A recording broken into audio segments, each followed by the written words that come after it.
To be continue part 2। वो अब वहीं बैठकर अपने मुस्तकबिल का सोचकर रो रहा था कि न जाने इसके साथ अब क्या होगा। अब वो पछता रहा था कि उसने आखिर जंगकुक से पंगा लिया ही क्यों। और शादी तो वो अपने बॉयफ्रेंड जैक से करना चाहता था, जिसके कहने पर जंगकुक ने वो सब किया था जिसकी वजह से आज वो इस हालत में है, इस बात से अनजान कि इसका फ्रेंड बस इसके साथ टाइम पास कर रहा है। इस मुश्किल के लम्हे में भी वो इसने एक बार भी अपने रब को याद नहीं किया था। इस मुश्किल के लम्हे में भी इसने एक बार भी अपने रब को याद नहीं किया था।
वो चेंज करके आया तो इसके बाजू पर जंगकुक के काटने के निशान मौजूद थे।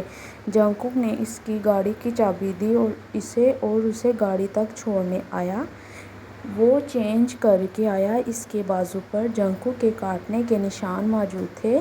जंगकुक ने इसकी गाड़ी की चाबी दी इसे गाड़ी तक छोड़ने आया। अगर तुमने इस शादी के बारे में किसी को कुछ बताया या मेरे बारे में किसी से कुछ बोला तो मैं ये सारी पिक्चर इंटरनेट पर अपलोड कर दूँगा। फिर तुम अपने घर वालों के सामने ही नहीं, बाकी सब के सामने भी मजाक बन जाओगे। इसने सख्ती से अपनी शादी को राज रखने का बोला।